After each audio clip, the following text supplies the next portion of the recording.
বছর শেষে ফিরেছে কোভিড আতঙ্ক। ফের করোনা আক্রান্তের মৃত্যু হলো এ রাজ্যে। মৃত করোনা আক্রান্তের বাড়ি কলকাতাতেই। জ্বর শ্বাসকষ্ট নিয়ে গতকাল ভর্তি করা হয়েছিল হাসপাতালে। করোনা রিপোর্ট আসার আগেই হৃদরোগে আক্রান্ত হয়ে মৃত্যু। হাসপাতাল সূত্রে খবর, সেপ্টিক শকে চলে গিয়েছিল রোগী। ছিল কোমরবিডিটি। বয়সজনিত সমস্যার সঙ্গে কিডনিরও সমস্যা ছিল এই রোগীর।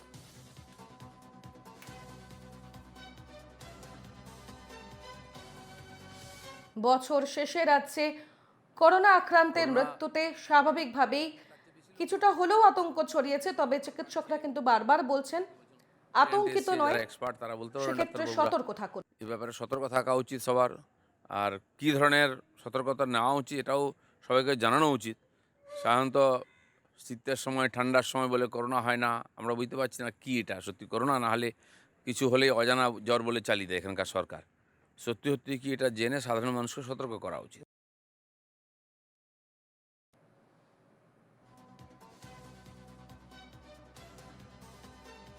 আমাদের সঙ্গে সরাসরি রয়েছেন প্রতিনিধি বিক্রান্ত রায়। চলে যাব বিক্রান্তের কাছে। বিক্রান্ত, চিকিৎসকরা কি বলছেন, কিভাবে এই ঘটনার সম্মুখীন হলেন তারা, স্বাভাবিকভাবে কি ঘটেছিল সেই রোগীর সঙ্গে? পাশাপাশি জানতে চাইবো, আদৌ কি আতঙ্কিত হওয়ার কোনো সময় এখনো এসেছে? কি করা উচিত আমাদের? দেখো, প্রথমেই বলি তনুশ্রী, গতকালকে কিন্তু সকালবেলা জ্বর শ্বাসকষ্টজনিত এবং সমস্যা নিয়ে কিন্তু তিনি ভর্তি ছিলেন। তার কোমরবিডিটি ছিল সেপ্টিক শকে কিন্তু তিনি চলে গেছিলেন এবং বয়সজনিত যে কিডনির সমস্যা সেই সমস্যাও ছিল। গতকালকে সত্তরোর্ধ ওই বৃদ্ধা কলকাতার বাসিন্দা, সে কিন্তু সিএমআরআই হাসপাতালে ভর্তি হয়। এরপর বেলা গড়াতে গড়াতে তার যেহেতু কোমরবিডিটি ছিল তার কারণে কিন্তু করোনা টেস্ট করা হয়। দুপুরবেলা তার কিন্তু মৃত্যু হয় এবং হৃদরোগে আক্রান্ত হয়ে মৃত্যু হয়েছে বলে এমনটা জানা যায়। এরপর সন্ধ্যা গড়ালে তার কিন্তু কোভিড রিপোর্ট পজিটিভ আসে, অর্থাৎ তিনি কিন্তু করোনা আক্রান্ত ছিলেন। করোনা আক্রান্ত ওই রোগীর মৃত্যু হয়েছে এবং এই নিয়ে কিন্তু যথেষ্টই কিন্তু একটা শোরগোল পড়েছে। এবং তুমি জানো, এই মাসের শুরুতেই কিন্তু কেন্দ্রের পক্ষ থেকে, কেন্দ্রের স্বাস্থ্য দপ্তরের পক্ষ থেকে কিন্তু একটি বিশেষ বৈঠক করা হয়। এরপরই সমস্ত রাজ্যগুলোকে অ্যালার্ট করা হয়, অর্থাৎ করোনার যে সমস্ত বিধি, মাস্ক পরা, দূরত্ব মেনটেন করা, এই সমস্ত কিছু কিন্তু মেনটেন করতে বলা হয়েছে। এছাড়াও বাঙুর হাসপাতাল, এসএসকেএম, বেশ কিছু হাসপাতালে কিন্তু করোনার জন্য, বিশেষ করে করোনার ট্রিটমেন্টের জন্য বেশ কিছু বেড কিন্তু তারা ইতিমধ্যেই আলাদা করে রেখেছেন, মানে বেড ফাঁকা রেখেছেন যাতে করোনার ট্রিটমেন্ট করা হয়। তারই মধ্যে পশ্চিমবঙ্গে এই করোনার মৃত্যু।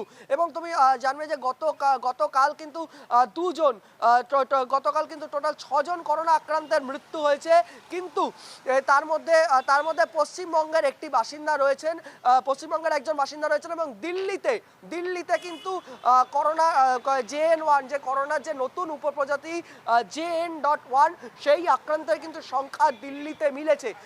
এবং তার মধ্যেই পশ্চিমবঙ্গে করোনা আক্রান্ত এখন অবধি 7 জন কিন্তু তারা কিন্তু হাসপাতালে চিকিৎসাধীন।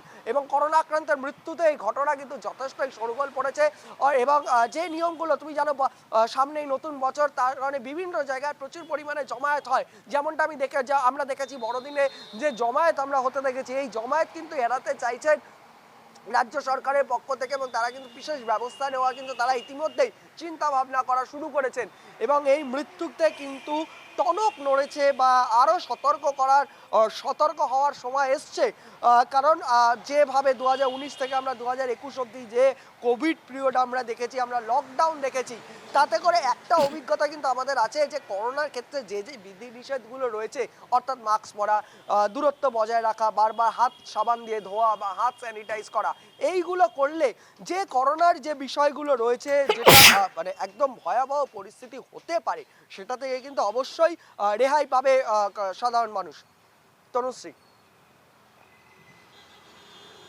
অনুযায়ী সেই রোগী কিন্তু করোনা আক্রান্ত ছিলেন, যদিও সেই রিপোর্ট আসার আগে মৃত্যু হয় তার। একেবারে বিক্রান্ত, তুমি নজর রাখতে থাকো। আপাতত ধন্যবাদ তোমাকে। আমাদের প্রতিনিধি বিক্রান্ত রায় আমাদের সঙ্গে সরাসরি ছিলেন। করোনা রিপোর্ট আসার আগেই আক্রান্তের মৃত্যু। তিনি করোনা আক্রান্ত ছিলেন, তবে এই করোনা আক্রান্ত রোগীর মৃত্যু হওয়ার ফলে বেশ কিছু প্রশ্ন উঠছে। তবে সেক্ষেত্রে দাঁড়িয়ে এখনো পর্যন্ত যেমনটা জানা গিয়েছে, আমাদের প্রতিনিধি বিক্রান্ত যেমনটা জানাচ্ছিল, যে এখনো পর্যন্ত 7 জন আক্রান্ত রয়েছেন, একজনের মৃত্যু ঘটেছে। দিল্লিতেও কিন্তু করোনা আক্রান্তের খবর মিলেছে, সংখ্যা রয়েছে। সেক্ষেত্রে JN.1 এই ভ্যারিয়েন্টের যে আক্রান্ত রোগীরা তারা কিন্তু দিল্লিতে রয়েছে, এমনটাই কিন্তু সংখ্যা মিলেছে। সেক্ষেত্রে দাঁড়িয়ে আমরা যে পরিস্থিতি কোভিডের সময় দেখেছি, সেই পরিস্থিতির সম্মুখীন কিন্তু গোটা রাজ্য তথা গোটা দেশ হতে চায় না। এবং চিকিৎসকরা বলছেন আতঙ্কিত হওয়ার কোনো কারণ নেই, কিন্তু সেক্ষেত্রে সতর্ক থাকুন। আমাদের সঙ্গে এই মুহূর্তে টেলিফোন লাইনে রয়েছেন বিশিষ্ট চিকিৎসক ডক্টর অরিন্দম বিশ্বাস। অরিন্দম বাবু, এনকেটিভিতে আপনাকে স্বাগত। আমি তনুশ্রী আপনার সঙ্গে। অরিন্দম বাবু, এই যে JN.1 বা করোনায় আবারও আক্রান্তের সংখ্যা মিলছে, সেক্ষেত্রে দাঁড়িয়ে আমরা তো কেউই চাই না আবারও সেই দুঃসহ যে সময় আমরা পেরিয়ে এসেছি তা আবারও ফিরে আসুক। আমাদের কি করা উচিত, কি মনে হয় আপনার? প্রথমেই ধন্যবাদ জানাবো আপনাদের, আপনারা বিষয়টাকে তুলে আনছেন এবং মানুষকে কিন্তু সতর্ক করছেন। আমার মনে হয় সতর্কতা, সচেতনতা এই দুটো শব্দ খুব প্রয়োজন আমাদের মানুষ যারা আছি। কারণ একটা কথা, করোনা JN.1 JN.1 যেটা নতুন প্রজাতি, তো সেই জায়গায় আক্রান্ত মানুষ হচ্ছে, সংক্রমিত হচ্ছে, কিন্তু মৃত্যুর হারটা অনেক কমে গেছে, সেটা ঘটনা।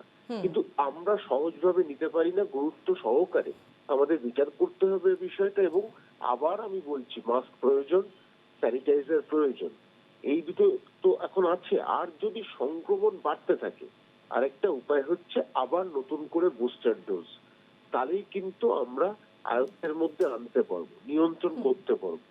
নয়তো সহজভাবে নেওয়ার বিষয় এটা নয়। কারণ আমরা বিপর্যয়টা দেখেছি, হয়তো বিপর্যয় নেই, বিপর্যয় হবে না, কিন্তু বিষয়টাকে সহজভাবে নিলেও হবে না। তো প্রশাসন, রাজ্য, কেন্দ্র সব মিলে একটা কিন্তু সামঞ্জস্য রেখে, ভারসাম্য রেখে কিন্তু কাজ করে যাওয়া উচিত। আর যে কোনো চ্যালেঞ্জের মোকাবিলা করার জন্য যা যা লাগে সেই প্রস্তুতিগুলো দরকার। ধন্যবাদ আপনাকে অরিন্দম বাবু আমাদের সঙ্গে কথা বলার জন্য। আমরা কথা বলছিলাম বিশিষ্ট চিকিৎসক ডক্টর অরিন্দম বিশ্বাস আমাদের সঙ্গে ছিলেন, এবং এই ঘটনায় তিনিও কিন্তু বলছেন আতঙ্কিত হওয়ার কোনো কারণ নেই, সতর্ক থাকতে হবে। এবং তিনি যেমনটা বললেন যে আবারও বুস্টার ডোজের একটি পরামর্শ দিলেন। সেক্ষেত্রে দাঁড়িয়ে এখন দেখার যে চিকিৎসকরা তারা কি বলেন, এবং আমাদেরকেও যথেষ্ট সতর্ক থাকতে হবে।